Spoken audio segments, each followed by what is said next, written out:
a Disney Channel original movie, where do we even begin? I mean, obviously High School Musical and Teen Beach Movie do come to mind, but what was lunchtime really like before there were synchronized cafeteria dance routines? Well, it was a world filled with 13-year-old mermen, teenage leprechauns, alternate universes filled with monsters, and gravity-defying ice skates. You know, it was just simple, normal, far from far-fetched, just regular fetch.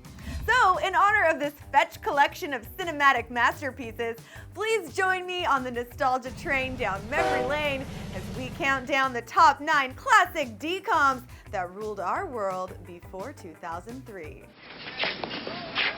Let's do it. Our number 9 spot premiered in the year 2000, and it features a familiar face you might recognize from a little show called The Big Bang Theory. Oh yeah, rounding out our list is the best, or well, maybe the only bowling movie of all time. It's Alley Cat Strike. This film was way ahead of its time, featuring a group of swing music listening hipster friends in a bowling club as its main characters. It's so 2014. Things get interesting when they find their bowling club is a member short and can't compete in the finals. But in a convenient Disney plot twist, the school's golden boy gets signed up for the team as a joke by his friends and is therefore recruited to lead the team to victory despite his lack of skills. Some golden boy. I'm in bowling club? You signed up at the beginning of the year, Todd. Have you forgotten? I'm in bowling club? This happens at all high schools, right? But enough about the plot. We have to take a second to relive the most iconic scene of the entire film. I give you the infamous 7-10 split. Let's watch. It's moving.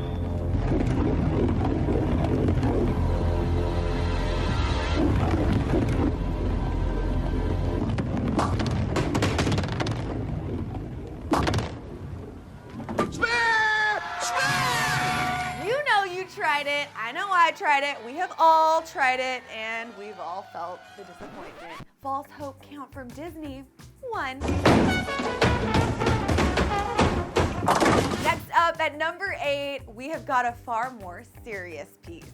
Following the major success of Even Stevens, Shia LaBeouf decided to take a break from playing the ridiculous Louis Stevens to tackle the role of Eddie Walker in 2003's True Confessions.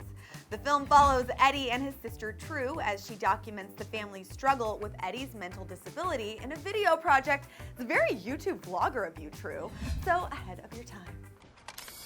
Note to self, when I do make a TV show out of my life, remind me to cast somebody else as my mom. Eddie would never go out of the house without bothering to look in a mirror, like some people I know. Out! Let's go! Out! Out! Sorry. What are you doing? You filming this? Come turn the camera. This really was quite the departure from the usual DCOM, as it touched on some very sensitive subjects, but we have to say they were handled quite well. Now, if only Shia could revert back to roles like this, rather than putting on weird performance exhibits where he cries with a paper bag over his head. Wow. Okay, it's you. Hi, Shia. So this is weird. What are we doing here? Our number 7 spot is pure Disney genius.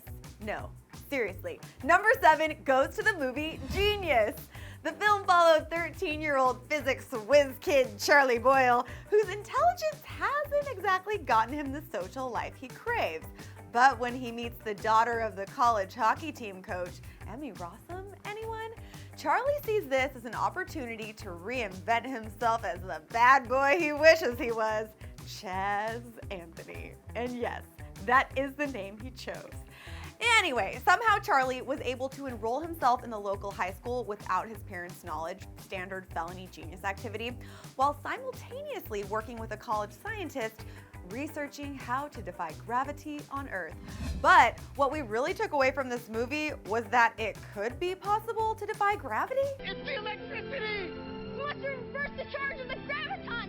The repelling gives the positive charge of the Earth! Wait, so you mean you still can't do that? This is bull. Our number 6 spot is definitely a fan favorite. It all began one fateful day in 2002 when a young casting director decided to put Hilary Duff, Christy Carlson Romano, and Sean Ashmore in a movie together. That casting director's name, Albert Einstein. Okay, just kidding. But whoever it was definitely a genius. I mean, maybe it was Charlie Boyle. Me?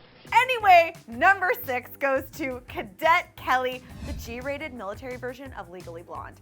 But to be honest, the movie, it wasn't really that interesting.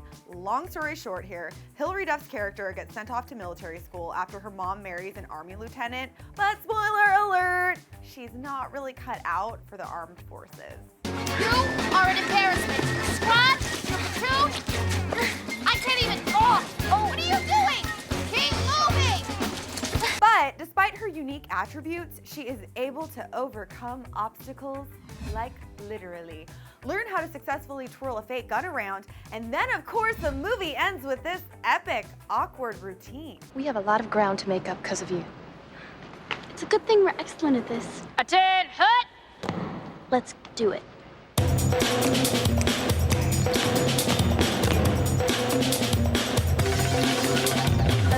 Disguise, I'm just your average James. Super doesn't stand for model, but that doesn't mean. Number 5 goes to one of the most unbelievable storylines of them all, and yet we pledge our total allegiance to motocross. Motocross followed twins Andrew and Andrea Carson in a family majorly involved in the motocross racing community. But when Andrew breaks his leg and can't compete, Andrea takes action and chops off her hair, posing as her brother so she can prove that girls can race just as good, if not better than the guys. And they totally look the same, right? What happened to your hair? This is some deep-seated psychological father-daughter reaction thing, isn't it? Look, admit it, this could work. I show up dressed as you, acting like you, race, we stay in the series, and then as soon as Dad comes back, we switch back riders. There's so much wrong with that plan. Name one thing. Okay, even if we were to lie and say that she looks like a guy, how does no one notice that she has a completely different face than her brother? Oh, and don't mind Andrea's super sexist dad who prefers she sticks to cheerleading. But the best part of this movie is easily that she fell in love with a fellow motocross rider. And even though she pretended to be a guy for the majority of their relationship, they ended up together. So basically what you're saying is that if I cut my hair, pretend to be a guy, someone as hot as Riley Smith will date me? You know it, bruh. Okay, perfect. Let's go ahead and chalk that false hope count from Disney up to 2. Our number 4 spot definitely made us excited for the future, even though most of this stuff doesn't exist. Here's hoping Apple comes out with an iHouse soon. Until then, we'll have to live through fantasy with Smart House, which debuted in 1999 and featured resident DCOM actor Ryan Merriman, who you guys might recognize now from Pretty Little Liars. But at the time, he was basically the ideal older brother-son who entered a contest to win basically the coolest house ever so that he could have some relief from being the mom of the house. Of course, they win the house, but what begins as a dream come true soon turns into a very hostile hostage situation after the motherly operating system takes on a mind of her own, trapping the family inside. I won't stand for this. But our major takeaway from this movie is that we are still pissed that there is no floor that absorbs trash after parties. We're dead. Just dump all the debris on the floor.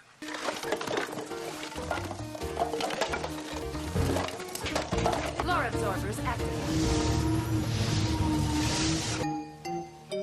False hope count? It's up to 3. Oh, and there is still no dessert on demand. Pat, so can we help the lady out with her snack attack? Show me the honey. Oh, wow. Here you go, girl. Help yourself. False hope count? It's at 4. Disney, what's up? You continue to crush my dreams. Okay, it's time for our top 3. And these are basically the 3 most iconic DCOMs of all time, and they should all be re-released or even better yet, remade.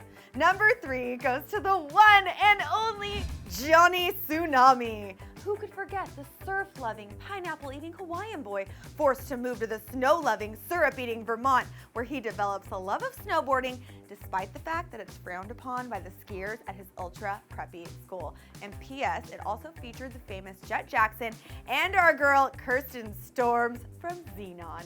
It basically features every stereotype and cliche under the Hawaiian sun, and we loved every moment of it. If you haven't seen this next one on our list, you were deprived of a proper childhood. Number 2 goes to Xenon, Girl of the 21st Century. The film follows 13-year-old Xenon Carr as she attempts to stop an evil mastermind planning to crash the computer system of her space station home. But drama aside, did anyone not want to live in space after seeing this movie? Let's just recap some of the benefits.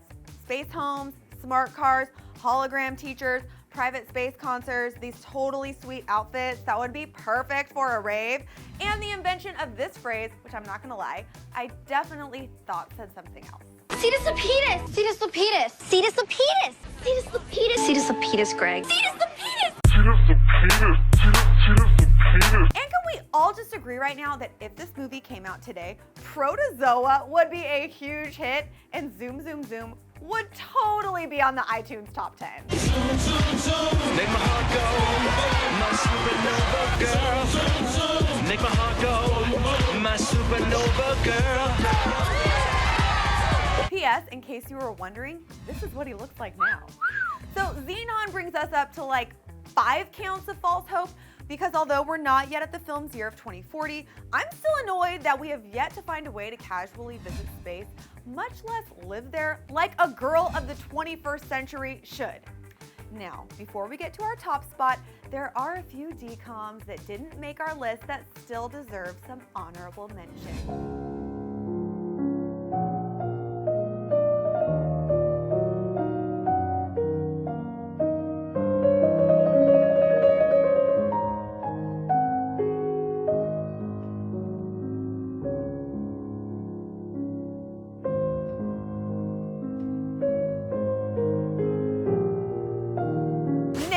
What you've all been waiting for. This is the unanimous favorite among all Disney fans.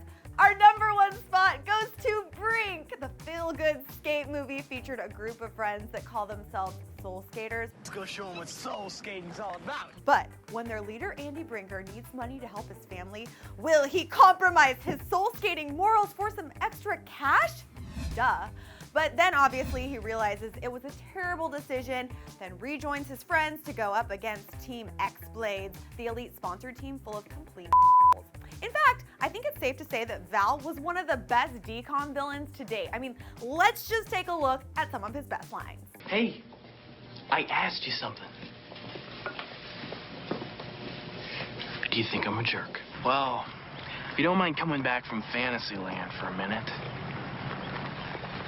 This is about winning, not fun.